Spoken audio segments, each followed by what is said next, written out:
Thank you for coming and being in your studio. Please introduce yourself. Yes, well, thank you, Diana. Thank you for being here at my studio. I am Betirri. I am a local artist here in Houston, and I have practiced art for the last 13 years professionally. My background is in architecture, originally from Mexico, but I have lived here in Houston for 28 years. So Houston is home. I love it. I love what's going on in the city, the energy that is going on here. And I love football. Football is one of my passions, the same as art. So I was very fortunate to combine both into one, and I've been doing that since 2008 as a passion, and then it became a profession in 2012. Do you remember that moment and that inspiration that came to you? Yes, since I was maybe 2 years old, I was always drawing and not painting, but drawing. Then when I was a little bit older, maybe about 8 to 10 years old, I was playing football, watching football, but I was also painting and drawing.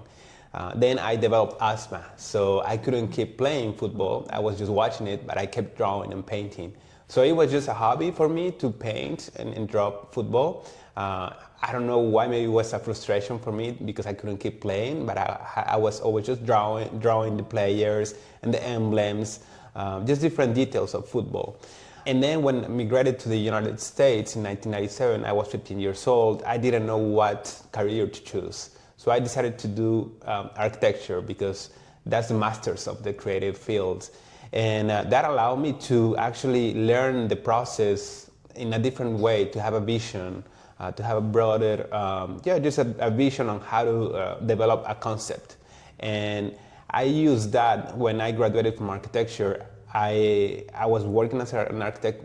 Economical recession was going on, so I was working as an architect, but I wasn't fulfilled. So I went back and did another major in painting, and in that moment, I combined my architecture background or profession with my art into football. So I was thinking, if I paint football, it has to be something different. I have to put a meaning. It has to transcend. It has to be very different. And I did that with my bodiless football figures. And I didn't know that was going to be something that would allow me to become an artist professionally. In 2008, 2009, I was these paintings here. And in 2010, I started selling my paintings through social media or internet. And that's when I saw, okay, I think this has potential. I'm gonna do more of this, and I'm gonna just pursue art professionally. In 2012, I decided to leave architecture on the side. My life changed completely, and that's when everything started. What motivated you? I will say through inspiration, looking at different artists, just trying to see how other artists did what they did. Growing up, I was influenced or I was inspired by the Renaissance artists, Leonardo, Michelangelo, and then Rembrandt is my favorite artist from Netherlands. And I was reading and watching videos on how they became artists, and I was just studying how they did it. And for me, it was so inspirational. It was very motivational, but at the same time, it was challenging because I was painting football in a country that football is not a major sport yet. But thanks to internet, I was able to expose my work and sell it to other countries. I will say just other artists, and that's my purpose, to inspire other artists, because that's how we motivate each other. Do you remember that feeling when you sold your first painting? Yes, of course. It was 2010. I had my paintings on my website. I have always been motivated on keep taking action on something, right? So I was developing my website, I was painting, I was creating my logo, and it was just a hobby. And one day, this guy from Argentina, he's actually an attorney from a big team in Argentina, River Plate, and he saw one of my paintings. And I remember back then I had them for an amount that I didn't want to really sell them, and I didn't have any recognition, any brand or anything. And he said, hey, I want to buy your painting. And I said, yes, I can ship it to you to Argentina. And he said, yes, please. So I sent it to him, and it was unbelievable for me. So, and then a few months later, he said, "Hey, I want you to commission another painting." And then I had more and more, and it was just incredible. But yeah, I remember specifically that moment when he wanted to buy that painting from me. Let's talk about your artistic process. Your routine. Yeah, so my artistic process is very different. I think it has evolved. Before it was just, I was watching football and I will get inspired and I will do some research about the jerseys and the history of the teams. And then I will be just sketching just different compositions of the paintings. But now it's just so different because now I have a timeline, or deadlines, and I have to modify everything according to that and to make it manageable. So it is very different, but in general, it's still, I try to find a way where I get some kind of peace to get motivated to keep drawing or painting or to create, actually, to come up with an idea. And then I do the rest of the process, but it's really managing my time right on how to complete a project, because now that it's a profession, it's not developing a painting or something because I want it and I just wanted to create it. I still try to do that, but right now with the family and different things, it's a little bit more difficult. But it's also, it's very, I think it's growing, having that growth on how to adjust to life, still being an artist while I am growing as a person, right? So my process has been changing since I keep growing, I guess. But in general, I will say just by really still watching football, learning about what's going on in the news, in which players are playing in which teams, what's going on with the World Cup, what's the impact of football in different areas like politics, now with art, music, and all that really inspires me just to keep working on more projects. And then also, it depends on the medium that I'm using, because before I was just drawing and painting. Now I'm doing murals and sculptures and painting these big balls. So also the process changes a little bit. But I think in essence is getting the inspiration, trying to get the inspiration, and then drawing or sketching, and then from that working on the actual concept of the painting or the sculpture. Right. What's your favorite media? My favorite medium is actually oil paint, and I recently started using it again after maybe 30 years because of my asthma. When I was younger, I was using it, but that was causing me to not breathe very well. So I had to stop using oil. So I was always using now acrylic. But I found these oils which are water-based, and they're amazing, and I love to use them, and that's what I'm using with this painting. And I love the way you can blend the paint, the colors. It's just different than the acrylic, and the only thing is that it dries slower. But I will say oil. Acrylic, I like it too, but oil is my favorite. Gotcha. You just mentioned your family. How do you feel, or maybe how fatherhood changed your artistic journey? Oh, it has changed me for the best. It has been amazing. You're expecting something that you don't know, something certain, you're afraid. But it has been really, really positive. Everything in my professional life has been, it has grown so much in a very positive way. My projects are now more organized. I have a focus, I have a direction on what I want to do. Before it was maybe I do this and I take that. Now I get to say maybe no to some projects because I cannot take them because I have to feed my family. So it has been very positive change, and it's I now have a bigger purpose of why I'm doing what I'm doing. Do you feel that artists have a purpose in general? I think it's something that we have inside us that we need to let that expression, right? But it's not really a purpose. It's just something that we need to let it out. Like when people like to sing, when they like to maybe have an athlete that needs to run.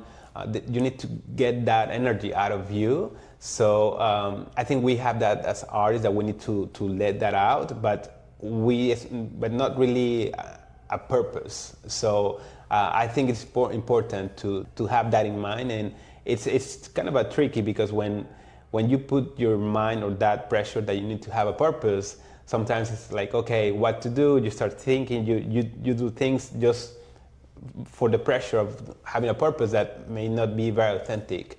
So I will say, yeah, it's important to have a purpose, but I think we have time, and it's just a matter of that process that where you by doing things, that purpose is gonna come sooner or later.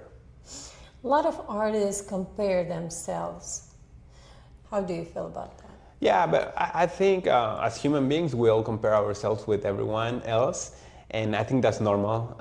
I think because sometimes we see other artists, we appreciate what they're doing, their level, their craftsmanship, or I think, yeah, we do all compare with others, but myself, I compare myself, I try to stay healthy on that level because when I see an artist that I admire, if I compare myself with that artist, I think I will get depressed and not do anything. So I just see that as a kind of a mentor or inspiration to get to that level.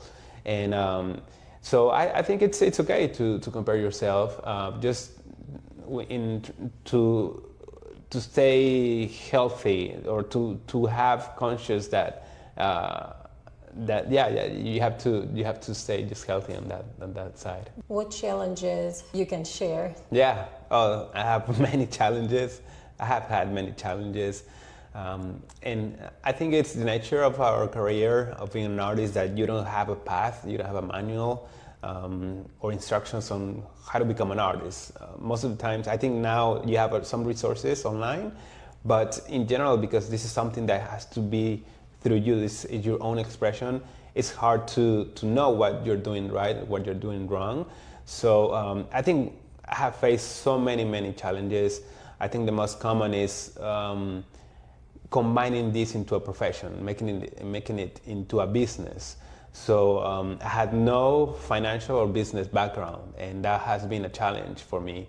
I've been learning a lot. I think I've learned a lot on how to get better at that, but it has been a challenge on that. And also just actually my personal life, how not to combine that with my professional life, because when I started, I am so hungry with my art, and I want to get better. And at the beginning, I was just not eating right, I was not sleeping right, so my health started to get really bad. And that's when I realized if I'm not healthy myself, I cannot do anything. So that was a big challenge in 2015 with my health. And I don't know, I think every year there is something, there's different challenges. The market is different and you have to adapt. So you have to diversify. I'm also fortunate that my background is in architecture, so I can, when art is not really going the way that I wish, I can practice architecture sometimes or do some graphic design. So yeah, I think this career is very challenging because it's not steady, it's not stable. So it's just the part that becomes very challenging, but at the same time, sometimes when I face those challenges, that's when I get more creative sometimes. I don't know why. It's weird. But yeah, I have learned to also just embrace those challenges and look back, and I said, okay, maybe that didn't happen because I took another direction that I needed to take. Do you feel like schools or universities that teach art should teach artists the business side? I think it will be important, yes, especially because if we want more generations to practice art professionally is very important. I remember when I was a kid, they were saying, well, it would be bad for you to have that influence of the business or other areas. It's better for you to focus on art and stay with this. But I needed to learn, and I learned it on my own. And I think it is important for universities or whatever program to have that, at least some basic information about the business on how to sustain from art, because it is a profession, and we look at art very romantic, but the successful artists, most of them have been artists that they knew about. It depends on the era, but they either had a good manager or they have good relationships, and that's why I like Renaissance artists, because they will have these connections with the popes and with whoever needed to commission big frescoes or artworks for that specific city or region. They will get along with these people. So I think there are maybe other artists that were very talented, but they didn't have that access, or they didn't have that relationship with these people. So it is very important, if you want to really just keep growing professionally, it's important to have the business side. Thank you.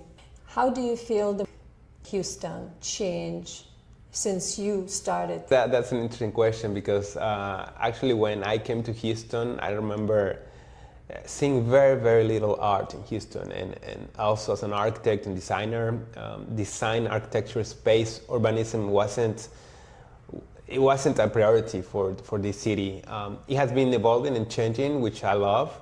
And since I started practicing art professionally, it has been changing more rapidly, which I really like, because there are more resources, there is more people advocating for arts and supporting for the arts, and also for the education, because sometimes when we as artists, we complain, oh, well, I didn't get paid the right amount, or this client, I don't know, when we complain, it's because sometimes we have to educate our clients, because they don't know. Sometimes people that live here, they're used to different industries, oil and gas, medical, and not all of them appreciate art. So it's about educating and let them know why it is important, why art is important in our city.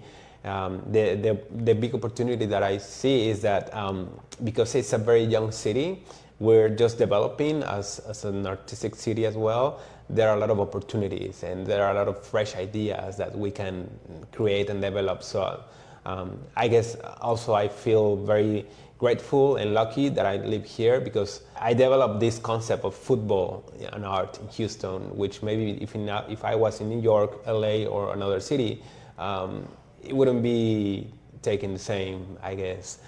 So it has its advantages that we're just developing this artistic culture. Thank you.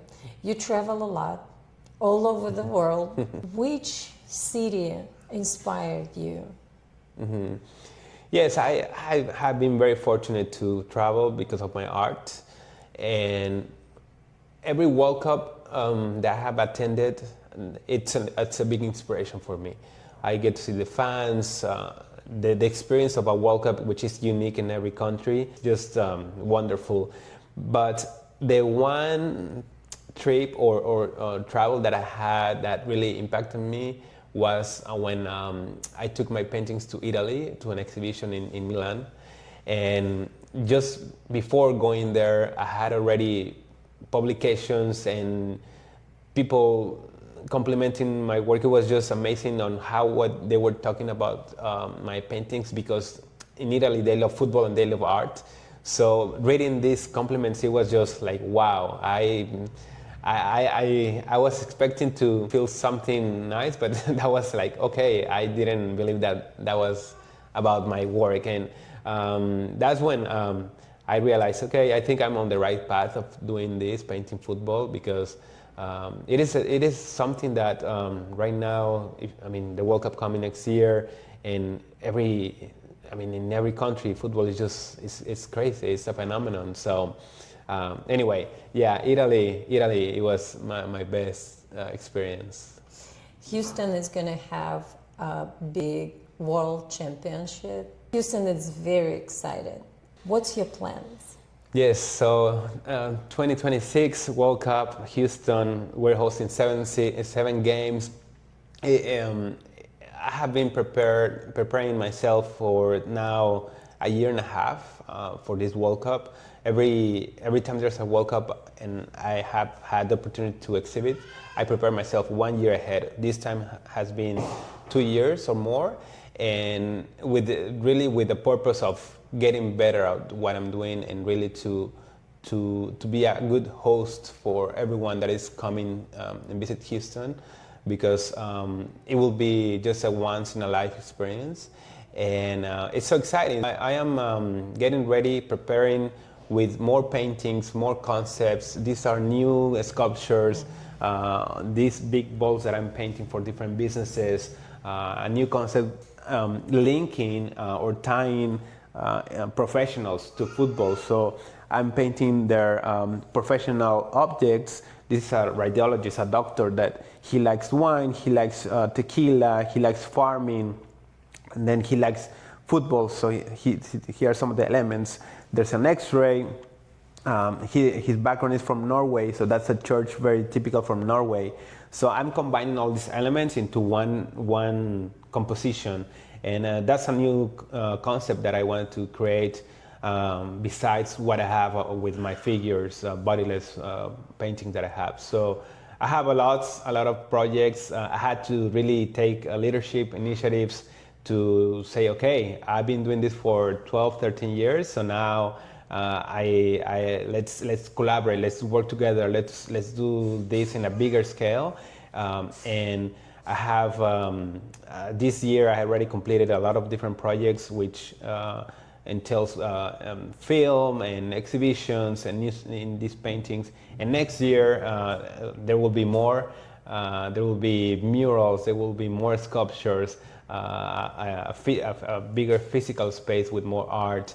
So everything that really touches football and art, I will try to have it ready by next year. Sounds great. What's your next collaboration? My next collaboration, I have a lot. With the East End Cultural District, I'm collaborating with them to do a big mural here in the East End to welcome the fans. So I'm very excited for that one. We're gonna do also a mentorship program. So we will have people helping us to create this mural, and it's gonna be by the rail line. And it's so exciting because they are believing in my work, and I believe so much in this area too, and this is where we will have the Fan Fest. So that's an exciting project. Also, I have others in the works that I cannot really say right now, but yeah, it's exciting. A lot of different projects, trying to get more brands, more organizations. I did one this year with the Houston Methodist, where I painted 9 of these big balls for them, for their hospitals. So also, one that I have next year too with the Museum of Fine Arts Houston, we're continuing this workshops for kids that we're helping from different underserved communities. So we're giving them the access and experience of art and football into 4 different workshops. So yeah, it's very rewarding. Wow, I love it. Yeah, You're working hard. Yes, yes. But it is a time to do it. And like I said before, becoming a father, that gave me that push, that inspiration, motivation, and yeah, I have the energy, I have everything. Why not do it right now? Perfect. Who or maybe what inspires you? Maybe teachers. You just mentioned artists, but maybe something or someone. Yeah. So I will say people that take action and in any field, because for me, life is about that. It's taking action, and we can complain about why we're not at some certain level or of our lives, but I think when we take action every day, it's just by adding that every day, you'll see the results, and that's when you have successful people, and then after that, it's like really working smart and having that purpose. So I will say, yeah, just people that take action, develop somehow of a purpose in life, and try to inspire other people. So yeah, just different role models. In general, I have actually my wife inspires me a lot. She's very hardworking too, great mom, and then people that I have close to me that they're like family, they're friends, but they are like my family because they're always there too. So I will say, yeah, just people that show up, that take action, that are doing things. So yeah, a lot of people. What would you recommend to artists who just at the beginning of their path? Mm-hmm. Yeah, so I would recommend, like I said, is taking action.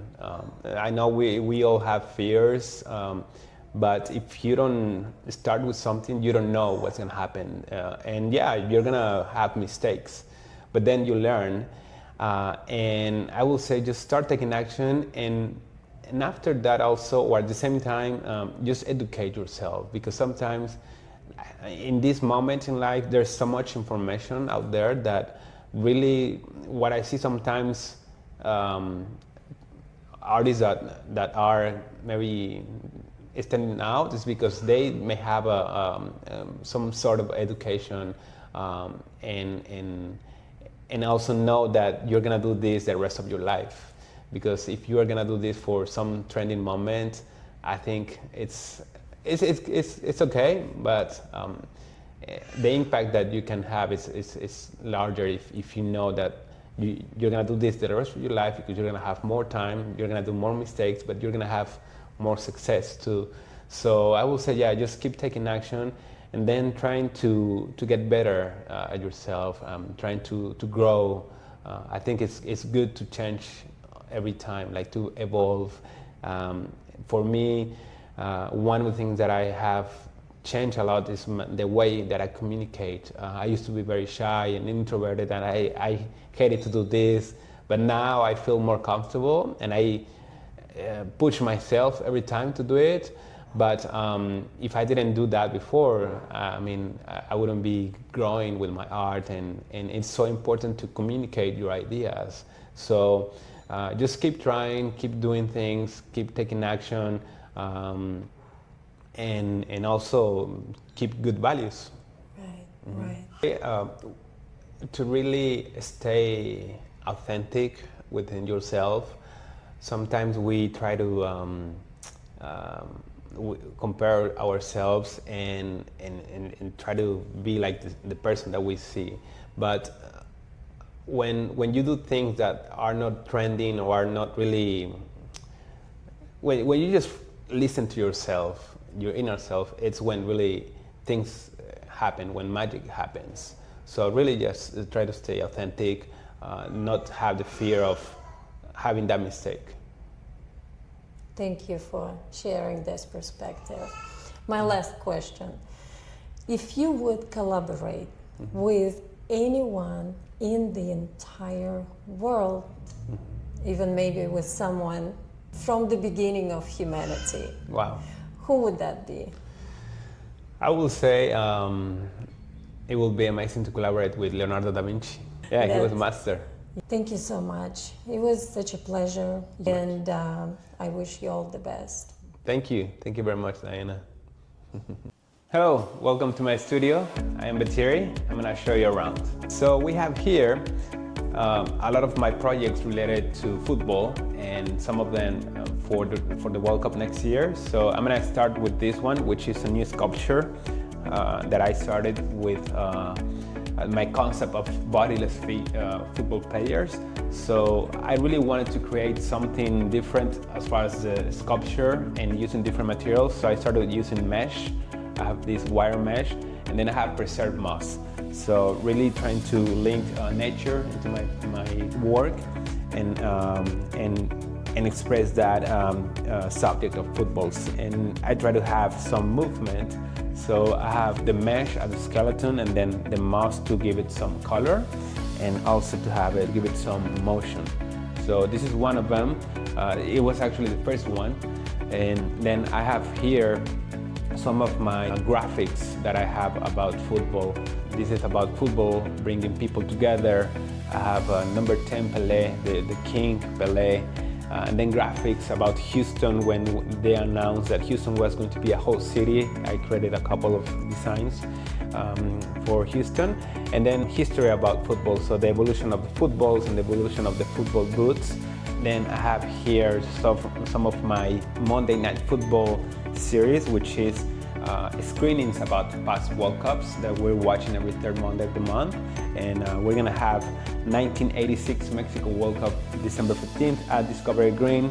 And everybody's welcome to come and watch the film, and they're free. Then I have some of my collectible cards of my paintings that I created just for people to have more accessible. So I created 15 of them, and with only 25 of these cards. I also have here some of my original paintings from 2008, 2009. These are the ones that allow me to do this professionally. With this concept, the detail was very different. I would paint before the numbers, the brands, details, and then I started to evolve with just more generic paintings. So I started to remove the numbers and also give it more depth into the background. Then I have another sculpture here. This one, I wanted to try different materials too. So I have the mesh as the skeleton, but this one now is yarn. So also to give it some color and movement, I use this. So this is a bicycle kick with a bodiless figure. Then this is a ball, one of these big balls that I've been painting. This is for an attorney, Johnson & Garcia firm, that they will have this at their office. So because they're an attorney firm, a law firm, and the concept or the design is around that. And then this is a painting about, it's a concept called Passion and Profession. So I'm combining professionals from Houston, and also I wanted to diversify from figurative painting into a still life painting. So I have objects from their professions. This is a radiologist, doctor, this is an X-ray from a brain, a medical symbol. His background is from Norway, so this is a very typical church in Norway. He likes tequila and wine, and he likes to farm. He has a tractor, and this is the football element, so the ball, the Dynamo jersey, and he likes also hockey.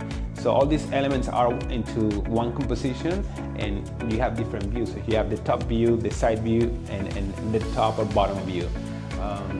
And yeah, so these are all my projects, and thank you for visiting.